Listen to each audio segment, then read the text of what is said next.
नमस्कार मित्रांनो, take education या यूट्यूब चॅनलवर आपलं हार्दिक स्वागत आहे. बघा, जनगणना 2027चा टप्पा 16 तारखेपासून सुरू होणार आहे. पण यावर्षी शासनाने स्वगणना करण्याची तरतूद केलेली आहे. म्हणजे आपली स्वतःची गणना आपण स्वतःच करू शकतो. तर सेल्फ एन्युमरेशन म्हणजे स्वगणना आपण कशाप्रकारे करायची या व्हिडिओच्या माध्यमातून आपण पाहणार आहोत. त्यासाठी हा व्हिडिओ संपूर्ण बघा आणि व्हिडिओ जर शेवटी आवडला तर लाईक करायला काही कसर करू नका. चला तर व्हिडिओ सुरू करूया.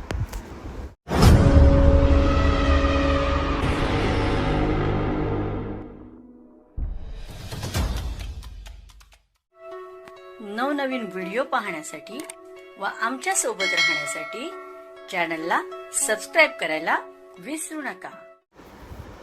तर बघा, सर्वप्रथम आपल्याला गुगल किंवा क्रोम ब्राउझर ओपन करायचं आहे आणि ओपन केल्यानंतर इथं आपल्याला एस सी सेल्फ एन्युमरेशन ही वेबसाईट टाकायची. आता वेबसाईट मी व्हिडिओच्या खाली डिस्क्रिप्शन बॉक्समध्ये सुद्धा देईल. तर आपल्याला सेल्फ एन्युमरेशन टाकायचं आहे आणि त्यावर क्लिक करायचं आहे. क्लिक केल्यानंतर इथं सेन्सस ऑफ इंडिया 2027चे पेज इथं ओपन होतं. याच्यामध्ये आता self enumeration PLO log in.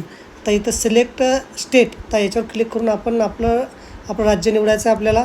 त्यानंतर इथं आपल्याला हा कॅप्चा कोड टाकायचा आहे. बघा, तर बघा आता कॅप्चा टाकल्यानंतर इथं काय म्हणते, जनगणना 2027 के मकान सूचीकरण कार्य चरण के स्वगणना पोर्टल में आपका स्वागत है. इस पोर्टल के माध्यम आप संबंधित मकान सूचीकरण हेतु अपने परिवार के संबंधित जानकारी प्रदान कर सकते हैं. इस प्रक्रिया को पूरा करने में लगभग 15 ते 20 मिनिट लगेंगे. म्हणजे आपल्याला 15 ते 20 मिनिट याला हे भरायला लागतात. तर बघा, आता इथं खाली आपण ओकेवर क्लिक करायचं. ओके ऑप्शनवर क्लिक केल्यानंतर इथं आता काय म्हणते, name of the head of the household. इथं आपल्याला ओनर जे आपला please enter the name of the head of the household correctly once register it cannot be change later. म्हणजे इथं आपल्याला बरोबर आपल्या कुटुंब प्रमुखाचं नाव टाकायचं आहे. तर ते एकदाच घेते, त्यानंतर त्यामुळे आपल्याला काळजीपूर्वक इथं टाईप करायचं आहे. तर बघा, मी आता माझं नाव लिहितो. बघा, कुटुंब प्रमुखाचं नाव लिहिलं. त्यानंतर इथं आपल्याला आपला मोबाईल नंबर टाकायचा आहे. त्यानंतर खाली माझा जीमेल आपोआप आला. तुमचा जीमेल मोबाईल नंबरला लिंक असेल तर जीमेल आपोआप येते. आणि आपल्याला त्यानंतर व्हेरीफाय प्रोसिडवर इथं क्लिक करायचं आहे. बघा, एक OTP मला सेंड झालेला आहे. आता OTP मी इथं टाकतो. तर बघा, आता OTP टाकला. आता वरच्या बाजूला काय म्हणते, प्लीज सिलेक्ट लँग्वेज. इथं आपल्या लँग्वेजवर सिलेक्ट करून आपण इथं आपल्याला जी हवी ती भाषा आपण निवडू शकतो. बघा, तुम्हाला जे हवी असेल ती भाषा तुम्ही चूज करायचं. मराठी भाषा निवडली आणि व्हेरीफाय OTPवर क्लिक केलं. व्हेरीफायवर क्लिक केल्यानंतर बघा इथं, तर बघा इथं आता राज्य निवडलेलं आहे, महाराष्ट्र जिल्हा निवडलेला आहे, पिनकोड टाकलेला आहे. इथं आपल्याला आता गाव शहर काय ते आपल्याला इथं चूज करायचं आहे. माझं आता मी शहर निवडलं. शहरावर क्लिक केल्यानंतर इथं बुलढाणा महाराष्ट्र इंडिया येते, त्यावर क्लिक केलं. आता इथं मला माझं ठिकाण सापडलेलं आहे. तर बघा, आता इथं माझं ठिकाण आलेलं आहे. अक्षर रेकॉर्ड आले. आता स्थानाची पुष्टी करा यावरती मी क्लिक केलं. मी आता जतन करा आणि पुढे जाता आपल्याला यावर क्लिक करायचं आहे. पुढे गेल्यानंतर राज्य केंद्रशासित प्रदेश महाराष्ट्र जिल्हा बुलढाणा तुमचे निवासस्थान दिलेलं आहे. तुमच्या घराचे स्थान निश्चित करा. चुकी स्थान असलं तुमचा स्वगणना डेटा प्रगणनाकडे जाणार नाही. तर यावरती आपल्याला होयवर क्लिक करायचं आहे.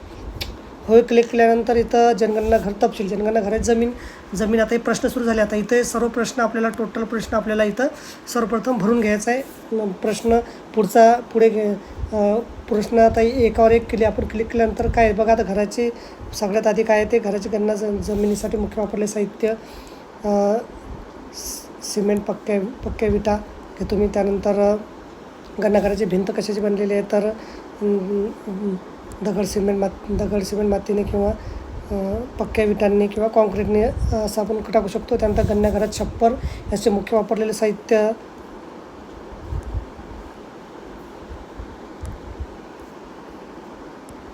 आता गणना घराची स्थिती चांगली, राहण्यास योग्य आणि मोडकळी झाली तर आपली चांगली. आता इथं बघा, आपल्याला जर मागे जायचं असेल तर मागे ऑप्शनवर क्लिक करा आणि जतन करून पुढे जा म्हटलं तर जतन करून आणि करा आणि पुढे जायवर क्लिक करायचं. बघा, इथं पुढे क्लिक केल्यानंतर पुढचं पेज येते. त्यानंतर बघा, आता सगळे प्रश्न आपल्याला जेवढे 34 प्रश्न ते 34 प्रश्न पूर्ण आपल्याला भरायचे आहेत. तर मी आता 34 प्रश्न पूर्ण एकदा भरून घेतो.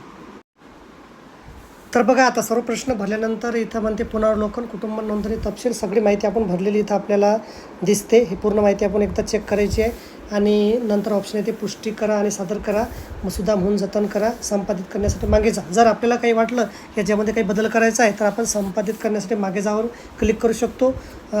पुष्टी करा आणि सादर करा म्हणजे आपली माहिती फायनल आहे, आपल्याला असं वाटेल पूर्ण झालेली आहे तर आपण पुष्टी करा आणि सादर करा यावर आपण क्लिक करायचं आहे.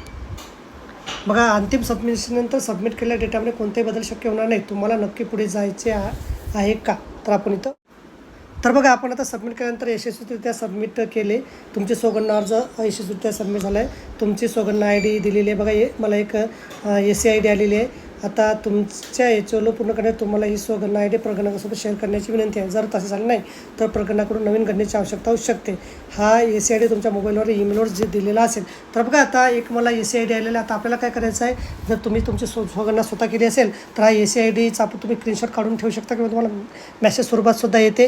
तर हा SC ID तुम्हाला जो प्रगणक तुमच्या घरी येणार आहे जनगणना करण्यासाठी तो सगळ्यात पहिले तुम्हाला हेच विचारणार आहे की तुमची सोगंदना तुम्ही केलेली आहे काय.